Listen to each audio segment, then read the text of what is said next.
Streets Unplugged by the Luxembourg Street Photo Collective. Bonjour, bonsoir tout le monde, chers amis qui nous accompagnaient depuis un certain temps avec ce podcast Streets Unplugged. On en est au numéro 24, un podcast qui est de l'initiative du Luxembourg Street Photo Collective, dont je fais partie, Paulo Lobo. Bienvenue à tous et à toutes. Alors aujourd'hui, nous revoilà dans l'atmosphère très cosy du Bonneville-Stuf, où on aime beaucoup faire nos enregistrements, entre autres. Et nous sommes ici, donc avant de parler de notre invité, je voudrais quand même remercier nos techniciens, nos amis techniciens Eric Engel et Tom Weiss, qui m'épaulent pour cette partie technique. Et voilà, nous avons le plaisir d'avoir avec nous Guy Wolf. Donc salut Guy. Je dis salut, c'est plus facile que bonjour ou bonsoir. Oui, salut. Nous sommes entre loups. Ouais, nous sommes entre loups, effectivement, il faut absolument le mentionner. Je m'appelle Lobo, tu t'appelles Wolf. Donc voilà, quand un loup rencontre un Wolf, il se parle d'histoire de chaperon rouge. Voilà. Écoute, je suis vraiment content de t'avoir ici. On se connaît depuis longtemps, on se croise depuis longtemps. Depuis 30 ans, je crois. Au moins.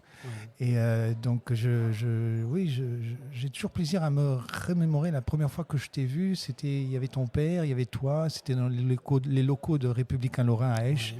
Et je me rappelle bien, tu étais déjà enthousiaste et enthousiasmant par rapport au développement des films noirs et blancs, par rapport à des articles de presse. Donc, c'était un autre monde, bien sûr. C'était une autre époque.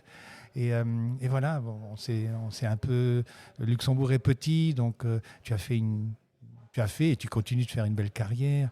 On peut dire que si on devait te définir, donc comment te définirais-tu toi-même par rapport à le parcours professionnel, on va dire, ou artistique? Le premier article sur ma première exposition, c'était les copains du Répit dans le temps qui sont passés à l'essentiel. Ils ont titré une des premières expositions « Il est tombé dedans quand il était petit ».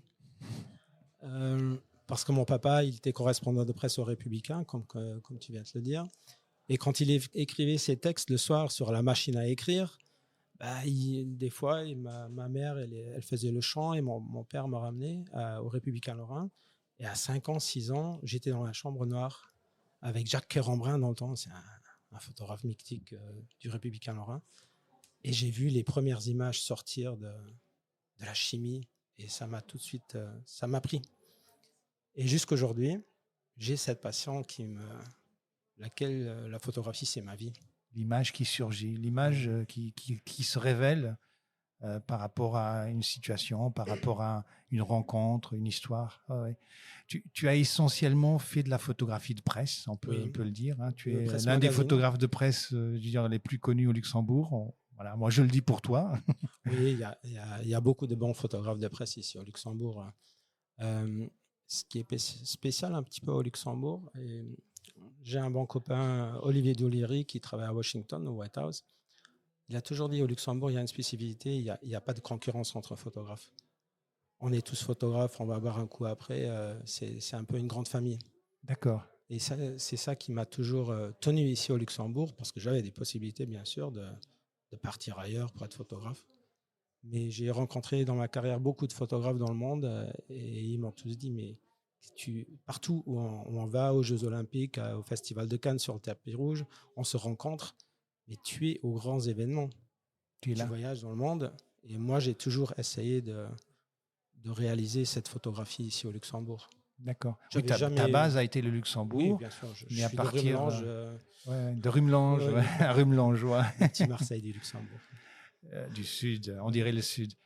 Mais effectivement, à partir de ton boulot au sein de la presse luxembourgeoise, différents médias, hein, tu peux mentionner les principaux. Oui, les principaux. J'ai commencé au Républicain Lorrain, dans le temps c'était en 95. Et en 99, je suis allé au Luxembourg à Vort. Et j'étais indépendant jusqu'en 99. Et au Vort, c'était la première fois de ma vie que j'étais engagé, que je travaillais pour un patron. Et j'ai eu la grande chance que je me concentrais déjà sur la photo magazine. Et là, j'ai travaillé pour Télécran. Et avec Télécran, j'ai voyagé. C'était sincèrement, pour un photographe magazine, et tu ne peux pas rêver mieux. Oui, tu as voyagé, tu as vu beaucoup d'événements parce que hein, tu étais dispatché, j'imagine, à des grands événements internationaux. J'ai vu dans le petit texte que tu m'as envoyé, notamment le Festival de Cannes. Ça fait rêver. Tu en as fait pas mal des éditions du Festival de Cannes. Oui, j'en ai fait 12, de 2000 à 2012.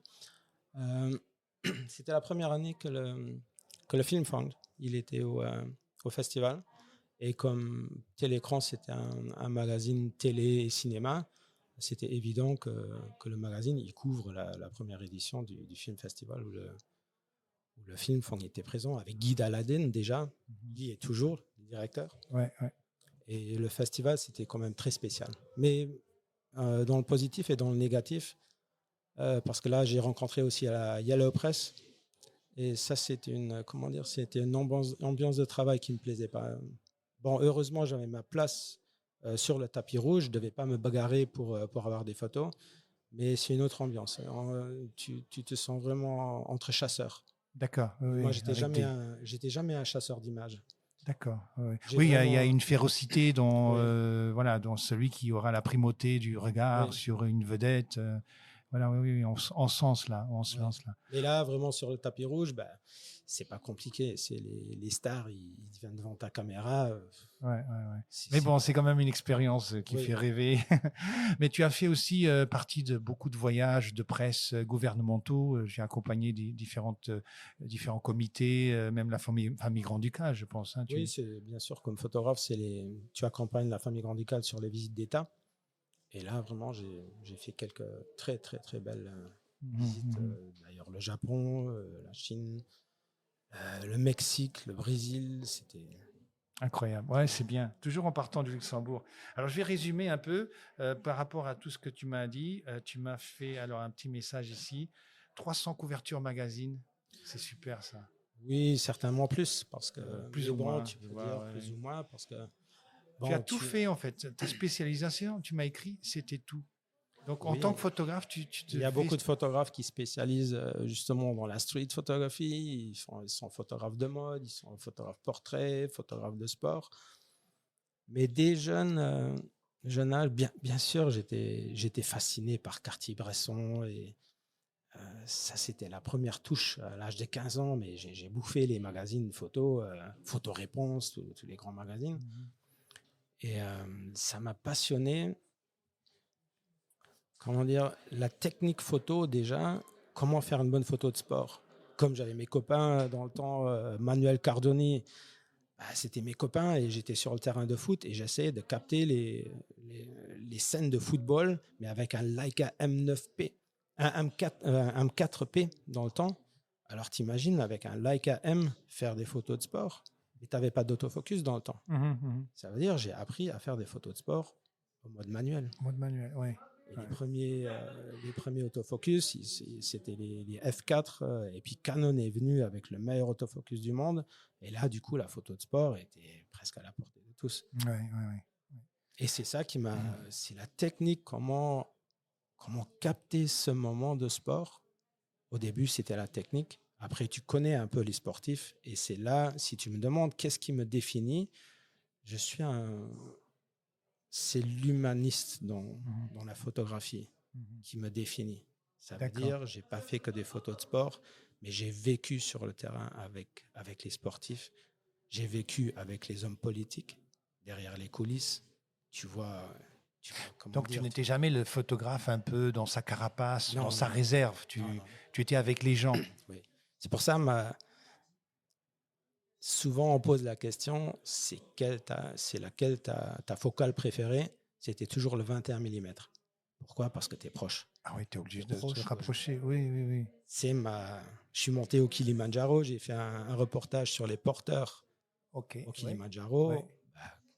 J'avais avec moi, j'avais la chance d'avoir ce temps-là le nouveau M9P que j'ai reçu de Lequi dans le temps pour essayer le nouveau Leica M9P. Pour moi, d'ailleurs, le premier qui fonctionnait vraiment en hyperfocal.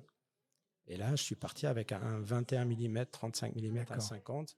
Mais le 21, il était toujours dessus. Et j'ai presque pas sorti les deux. Ce sont les photos que j'avais vues exposées justement chez Le Oui, Cuy. oui, ils étaient pendant quelques années chez Le Longtemps, Cuy, ils ouais. étaient chez Ouais. Le Cuy. Oui, oui, magnifique. Ouais. Ce que tu m'as aussi écrit quand on a préparé un peu cet entretien, c'est que à côté de toutes tes missions officielles, tu essayais toujours de regarder un petit peu à côté, de regarder un petit peu ailleurs. Oui, là, on revient vraiment sur la thématique des photos que je vais exposer au Rotonde. Quand tu es photographe professionnel, tu as un job, tu as une mission à remplir. Ça veut dire, je sais pas, tu as un rendez-vous chez un ministre, tu as un rendez-vous à la chambre, puis les visites d'État, tu as la chance de voyager. Mais j'ai toujours cherché un exit de ce programme, de ce protocole. Ça veut dire, tu vas au Japon, tu as le protocole qui dit, voilà, il y a la partie officielle. Bon, surtout au Japon, tu es devant l'empereur, le seul dieu vivant. Et bien sûr, tu es embedded dans ce protocole, mais tu peux choisir aussi de laisser tomber quelques parties du protocole. Parce que la 10e poignée de main de ministre, ça ne t'intéresse plus. Et ces photos-là, ils sont de toute façon servis par le service de presse de l'État. Et j'ai toujours profité de ces moments-là, de m'évader un petit peu dans les rues, de sentir vraiment le pays, de sentir le... Comment dire Et c'est ça, la street, de sentir la rue, de sentir les gens. Et là, je me suis baladé avec la caméra et là, je me sentais Plus libre. vivant, libre. Vivant, libre. OK. D'ailleurs, tu l'as mentionné, tu vas exposer dans le cadre du prochain festival Light Leaks, qui, je peux le rappeler, aura lieu du 14 au 17 mai prochain. Donc, nous allons avoir le plaisir de voir justement des photos qui sont issues de ces petits pas à côté. Ouais. Ce sont quasiment des photos inédites presque. Parce que c'était jamais dans le cadre officiel que j'ai fait ces photos. Donc, c'est des photos que tu ne publiais pas vraiment. Tu les faisais, mais voilà, elles restaient un petit peu dans leur coin en attendant d'être exposées. Si j'avais la chance, le magazine, ils ont publié justement Télécran, ils ont publié dans le cadre des visites d'État, par exemple, ils ont passé quand même quelques moments à côté. Oui, bien sûr. Mais ce n'était pas le but principal. Bien sûr, j'avais la chance qu'ils publiaient ces quelques photos. Mais c'était toujours les photos officielles, bien sûr, que le public il voulait voir. Dis-moi, avant qu'on commente un peu justement les photos que tu m'as envoyées, dont certaines feront partie de l'exposition, ton regard sur l'évolution du métier de photographe de presse. Toi, tu as vécu déjà l'époque argentique, tu as vécu l'arrivée du digital, les différentes évolutions technologiques. Maintenant, on est à l'époque des réseaux. Un petit regard sur l'évolution justement de la photographie de presse et aussi le fait qu'elle soit mise au défi des influenceurs, de tous ces gens qui prennent également des photos et qui sont également publiées. Dans le temps, la photo argentique, il fallait déjà une très bonne connaissance technique. Ça veut dire, il fallait savoir régler ton appareil, temps de pause, diaph. Ça, pour beaucoup de gens, oui, ils faisaient des photos de vacances, mais réagir sur un moment, régler ta caméra, capter le moment, il fallait déjà une connaissance assez technique pour réussir ces photos. Ça veut dire que ce n'était pas à la portée de tout le monde. Mais la digitalisation, ça veut dire les appareils devenus de plus en plus performants.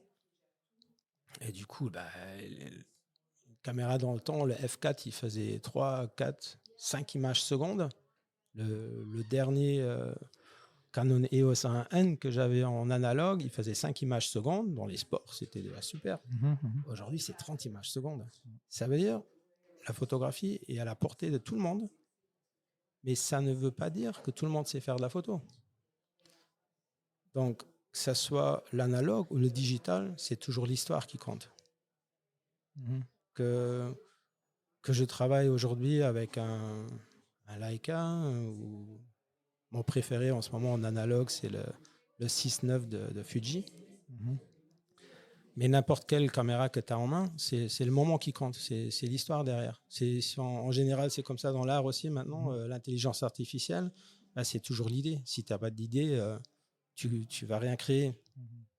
Et c'est ça, quand tu me parles de street photography, c'est quand même quelque chose que tu fasses la photo en argentique ou en numérique, c'est le moment qui compte. C'est pas la KI qui va te... Oui, aujourd'hui, oui, l'intelligence artificielle, elle va te créer le moment. Elle peut tout te créer. Mais l'idée, c'est toujours l'histoire derrière.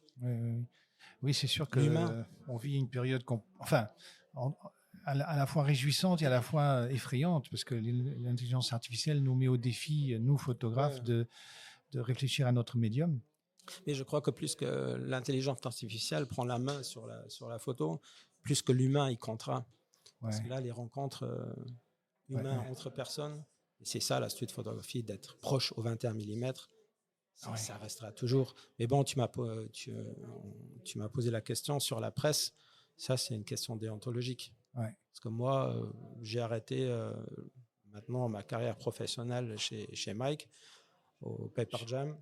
Et là, vraiment, on avait un sujet sur l'intelligence artificielle que moi-même, je voulais faire une couverture avec Mistrod de Let's AI pour faire une couverture justement au sujet de l'intelligence artificielle. Mais là, on ne voulait pas franchir cette ligne rouge de créer des photos même sur ce sujet-là. Et ça, c'est une boîte de Pandore que... Mais c'est déjà une boîte qui a été ouverte par certains magazines. Tu sais qu'il y a eu des couvertures. C'est une photo AI. Enfin, une image. En fait, il ne faudrait pas dire photo, il faudrait image AI. La photo de presse, c'est quand même... Ça fait partie de la base de la presse. C'est la déontologie, on va dire que c'est la preuve que quelque chose a eu lieu. Oui, voilà. Mais si on ne peut plus croire dans une photo de presse, à quoi tu peux croire? Mais bon, faut pas être trop rêveur. Ça a toujours existé. Et même les premières photos, elles étaient retouchées. Mais bon, c'est la crédibilité de la presse en soi est mise en jeu si tu ne respectes plus cette déontologie de l'image.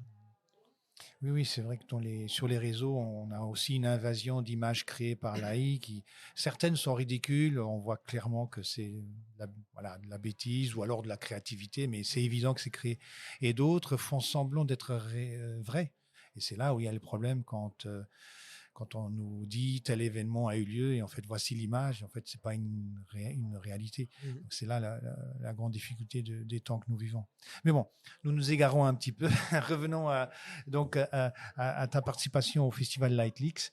Donc je pense que c'est ta première. Non, tu as déjà exposé un petit peu dans des éditions avant ou pas encore? Non, c'est la première vraiment. Hein. J'étais toujours là. Tu étais toujours là, tu étais vraiment une des personnes qu'on rencontrait toujours, qu'on rencontre toujours lors de nos vernissages. Donc ça, c'est super. Et donc là, c'est vraiment l'occasion de voir ton travail sur des cimaises. Et justement, les photos que tu m'as envoyées, qu'on va publier en parallèle du podcast, on peut un peu jeter un coup d'œil. Je fais ça en direct. Donc là, tu m'as envoyé une série de... même pas mal de photos. Ce sont les photos qui seront exposées ou c'est une partie des photos? Ça fait partie de la sélection. Je ne sais pas encore combien de photos que je peux exposer. Ah d'accord, mais ça, entre-temps, ce sera résolu. Oui. Mais ce sont des photos donc, qui sont issues de tes déambulations lors des voyages à l'étranger, lors des missions officielles, mais des photos très libres. Donc, ce sont des photos qui, certaines, sont un petit peu en décalage. C'est très étonnant. Là, j'en vois une. Ce sont des... Voilà, je montre ici à Tom. On est dans un champ de riz, j'imagine? Ben non, c'est Raconte-moi. Le palais Wu Jingming. Ah. Et justement, derrière, sur cette photo-là, tu vois le palais. Et tout derrière, c'est le grand-duc qui rentre, qui va visiter le palais. Et comme nous, la presse, on n'avait pas le droit de rentrer. Je me dis, qu'est-ce que je fais alors de toute façon? Et en arrivant à ce palais, j'ai vu de loin des personnes qui se promenaient dans ce gazon. Et je me suis posé, mais qu'est-ce qu'ils font? Et je me suis baladé un petit peu. Et là, je voyais que ces personnes, ils récoltaient chaque bout de gazon qui était jaune ou vert. Ils les cueillaient à la main pour que ce gazon il soit propre. C'est un hommage au Jingming. Et ils sont là avec leur chapeau Ok. Et c'est une scène que j'ai vue de loin. Ouais. Et je suis allé là et j'ai essayé de les approcher le plus possible. Et j'attends toujours la réaction, de voir comment les gens ils réagissent sur cette photo-là. Ils n'ont pas réagi du tout. Ils ont juste le regard sur ce gazon. Et c'était une scène pour moi. Donc, ça traduit un peu ta façon de faire. Donc, tu approches ton sujet, hein, tu ne Et restes je pas vois au comment loin. les gens réagissent. Le 21 mm, justement, te permet, t'offre Oui. et t'oblige à t'approcher. Et en même temps, il y a le décalage par rapport à l'événement officiel qui est relégué au deuxième plan. Oui, oui. Ouais, très, très, très bien. Puis un beau noir et blanc. Hein. Oui. Ouais, super. Oh, c'est très brumeux. Là aussi, j'aime beaucoup celle-là avec ce ballon en suspension. On est je sais pas moi, au Dubaï ou on est où là? C'était au Qatar. Au Qatar, ouais. C'était au Qatar. Aujourd'hui, tu sais, le championnat du monde au Qatar, ça fait toute une polémique. Et le jour que j'étais au Qatar, bien sûr, là aussi, ça c'était un voyage de presse touristique. C'était une promotion pour, je ne sais plus ce que c'était exactement, qui organisait, qui nous a invités. Et puis, on te laisse là, comme journaliste, voilà, on fait un peu du sightseeing. Et déjà, dans le bus, souvent, tu observes dans le bus, et là, tu dis, il faut que j'aille voir.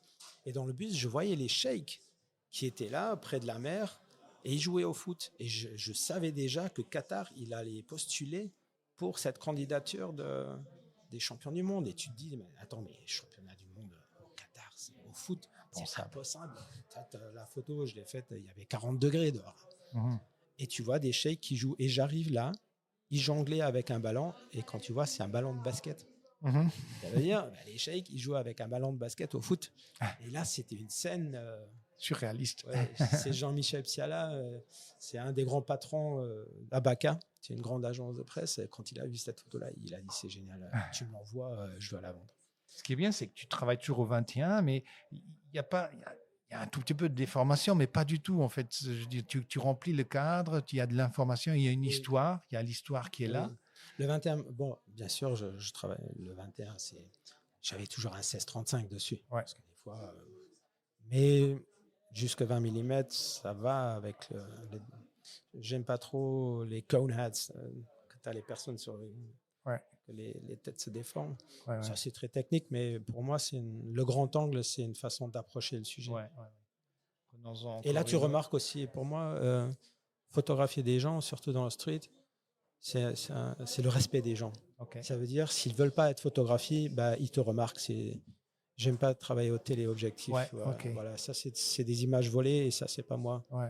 Moi, j'approche les gens. Tu es complètement à l'opposé. Le 21, comme tu dis, tu es obligé il te voit. Il te voit. Et là, il y a un dialogue entre les gens. Et tu vois, ils sourient. Soit ils font rien du tout. Et ils disent, mais qu'est-ce qu'il fait là? Oui, il fait des photos. Justement, tu as cette photo-là magnifique avec les jeunes qui sont du coup très, très proches de toi. C'est un portrait collectif, je dirais. Hein. Tu as différents enfants. Là aussi, c'est une photo qui était à côté. Ça, c'est un projet personnel que j'étais demandé par les organisateurs du Kigali Marathon. C'était le marathon pour la paix. Et c'était Jimp et Pierre, les amis du marathon, qui ont organisé, en tant que luxembourgeois, un marathon à Kigali. OK. Et bon, sachant un peu l'histoire de ce pays, c'était quand même 10 ans après le génocide. Et c'était ça un peu le sujet. Mais là, tu voyais beaucoup d'enfants qui étaient au bord de la route. Et le jeune gamin, il me montre sa face de la main. Tu vois, on ne pouvait pas communiquer. Mais tout ce qu'il appelait, il était Muzungu, c'est homme blanc. Et il me montre la face de sa main blanche. Et il dit, regarde à l'intérieur de ta main, on est tous pareils. Là, j'avais les larmes aux yeux. C'est beau, ça l'histoire de la photo. Hein.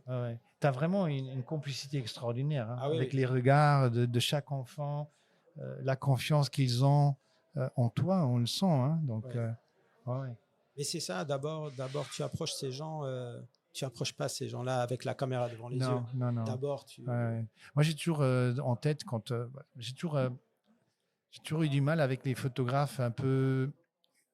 photographes de guerre, photographes de famine, des choses comme ça.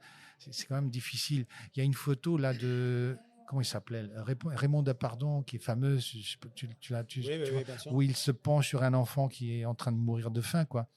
Et Depardon ne se rendait pas compte qu'il était en train d'être photographié par son collègue. Et donc la photo est terrible. C'est une métaphore de l'Occident qui est voyeuriste, alors que le pauvre Depardon, il faisait son boulot. Et cette photo est terrible. Hein. Bon, on s'égare de nouveau. Mais là, on n'est pas du tout dans... C'est pas la photographie de presse. On ne s'égare pas du tout. C'est des stéréotypes de photos que j'aime pas trop, comment dire. Les petits enfants noirs, beaucoup de touristes, ils vont en Afrique, ils font les mêmes photos. C'est juste pas la même histoire. Ouais. Mais quand on parle de photos de presse, c'est la photo de guerre aussi. Ça, il ne faut pas oublier. Hein. Il y a des grands photographes que j'ai eu la chance de connaître. David Burnett, c'est des grands photographes de guerre. Mais la photo de guerre, comment dire, c'est l'essence même de la photo de presse, parce que les mecs là, ils mettent des pieds là où personne ose mettre les pieds. Ils racontent une histoire c'est eux qui racontent la vérité de la guerre. Mais j'ai eu la chance de rencontrer James Nartwey à Perpignan, au Visa pour l'image. Et moi, je rentrais. D'ailleurs, j'étais avec Armando Antonio, j'étais en Albanie. C'est la première et seule guerre, heureusement, que j'ai faite. Et je suis rentré de là. On m'a mis un Kalachnikov à la tête. Le ferry que j'ai pris pour rentrer sur une île grecque, je ne me rappelle même plus où on est parti, mais je sais que l'affaire après, tous les gens ils étaient tués. Et ça m'a choqué pour la vie. Et j'ai vu James Nartwey, et je lui ai dit, mais comment tu peux vivre ces moments-là? Il dit, toi, tu as vécu ça, tu as pris ta décision de ne plus jamais mettre les pieds là-dedans. Mais moi, il dit, ça c'est ma vie, et la photo de guerre, c'est ma vie. Il faut quelqu'un, il le fasse, il faut quelqu'un qui passe ce message. Et ça, les photographes de guerre, il faut le respecter. Mais de l'autre côté, au même moment, ça c'était le moment où Britney Spears, elle sort d'une Ferrari, elle n'avait pas de culotte en dessous. Et je crois que c'est un enfant ou n'importe qui a fait cette photo-là. Elle s'est vendue à $150,000. Et James Nartwey, il dit, mais ma photo, elle est payée $150. Je risque ma vie. Et ça, c'est quand on parle vraiment de photos de presse, c'est l'extrême. Oui, et en plus, c'est de plus en plus dur en termes de conditions de travail. Hein. Je veux dire, pour les photographes de presse dans des zones armées, il y a cette histoire de contrôle de l'information où on ne tolère plus le regard neutre ou extérieur. Mais bon, c'est un grand hommage aux photographes de guerre que j'ai pu rencontrer. Non, il y a des noms extraordinaires. Moi, quand j'ai dit que j'ai un peu de problème, c'est que moi-même, je veux dire, j'ai du mal à réaliser que quelqu'un est capable de le faire, ça, quoi, tu vois. Parce qu'effectivement, c'est pas donné à n'importe qui, hein, se mettre dans des situations. C'est là que ma personnalité comme photographe s'est développée.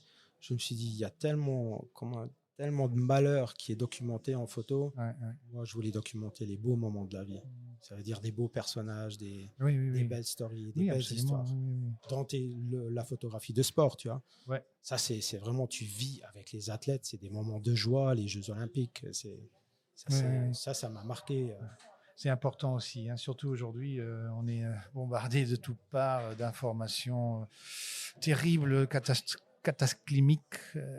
Les photos fusent, à la fois les photos vraies, les photos fausses, les images. On est vraiment à l'époque de la guerre de l'image. Donc ça nous c'est un peu bizarre, non?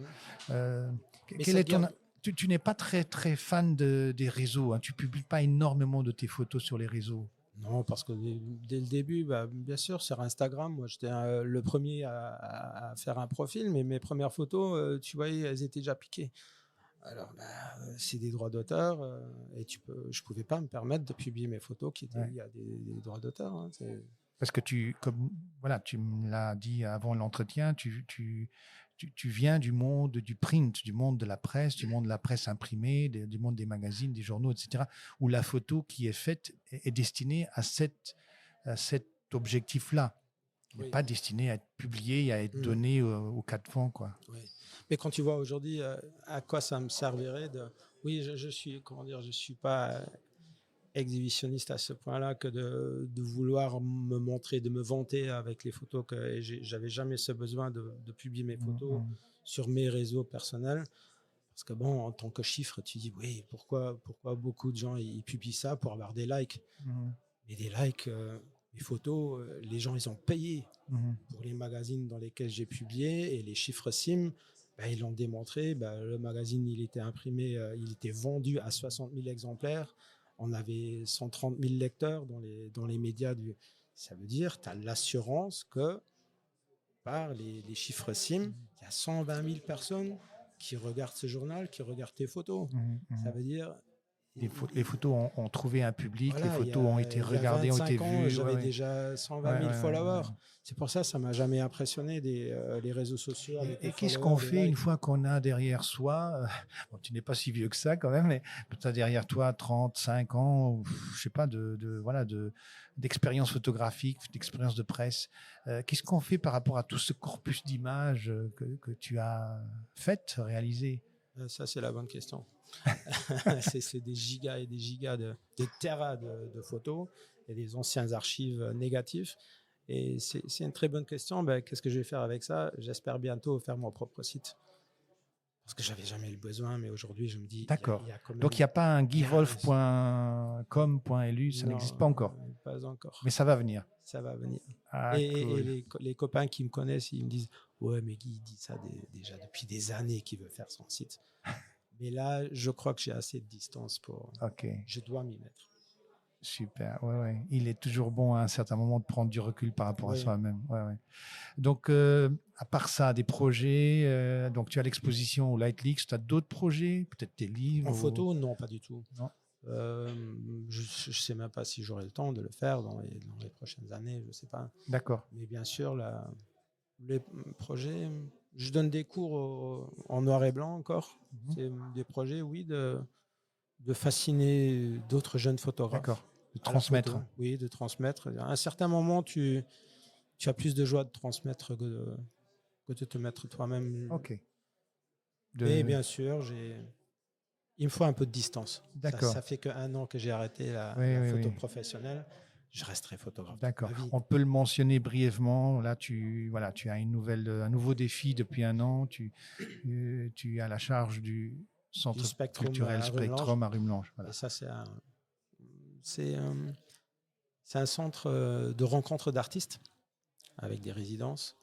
Et là, la rencontre des artistes, c'est mon monde aussi de retrouver d'anciens artistes, d'aller chercher des nouveaux artistes qui se rencontrent. Et ça, le côté humain, je continue juste ce que j'ai fait avant. Okay. Et l'art numérique, c'est un peu la DNA de ce centre artistique. D'accord. Bien sûr, c'est la photo digitale, c'est l'image. Et la transition de l'analogue au numérique, c'est ce que je vis maintenant avec l'art traditionnel qui va vers l'intelligence artificielle. Et c'est un peu la même problématique, la même thématique, mais il faut pas, pour revenir à l'intelligence artificielle aussi, que tu dis, elle va bouffer la photo. Oui, certainement, mais tu n'es pas obligé.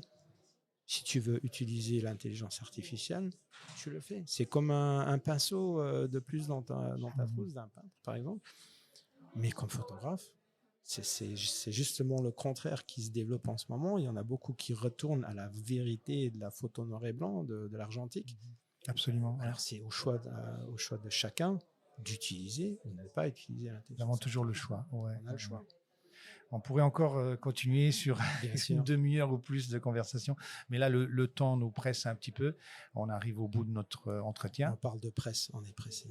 Ouais. Ça, si je peux dire un fin mot, c'est ça un petit peu que ce métier-là, je regarde derrière moi, j'ai vraiment eu la chance de vivre des beaux moments avec la photo de presse, mais aujourd'hui, ça va tellement vite et c'est les rédacteurs en chef qui devraient freiner un petit peu aussi et de revenir à C'est tout le stress des publications instantanées, des réseaux qui demandent de plus en plus et ils sont jamais satisfaits. Hein. Ils sont jamais satisfaits. Et c'est un phénomène de notre société. Absolument. Mais chacun De là, Chacun a le choix. la bonne idée de revenir à l'argentique, à une slow photographie, une photographie de réflexion. On va tous revenir un jour à la vérité, je crois. On entend derrière nous l'atmosphère de café qui doucement s'installe la nuit. Donc, on est assis ici sur l'ancienne piste de Quilles, où on avait toujours les soirées avec les photographes. Et ça, je ne vais jamais oublier cette fraternité entre photographes. Et ça s'est passé exactement ici à ce lieu. Guy, il faudrait que tu fasses un livre là sur ces histoires-là. Oui. Quand est-ce que je vais le faire? aussi. Ça va venir un jour. Un livre, ça va pas suffire. Écoute, merci beaucoup pour cet entretien. C'est passionnant. C'était un plaisir de te revoir. Un petit peu plus rond, mais et moi aussi. Et puis, merci à Tom qui était ici pour la technique, et Eric qui était là aussi, et à Bonnevege Stouff. Et donc, les photos, on n'a pas réussi à tout commenter parce qu'il y en avait pas mal. Mais voilà. Non, on invite les auditeurs à aller jeter un coup d'œil. Quand on publiera le podcast, il y aura aussi quelques photos qui seront publiées. Et surtout, pendant le Light Weeks, de venir voir l'exposition collective à laquelle tu participes avec ces photos, pour la plupart inédites. Et je vous promets, je vais en publier plus sur Instagram. Oui. Non, en fait, prends ton temps. Comme un bon loup qui se respecte, tranquille dans la forêt. Merci beaucoup. À très bientôt. Merci à tout le monde. Donc voilà, c'est tout pour aujourd'hui. À bientôt.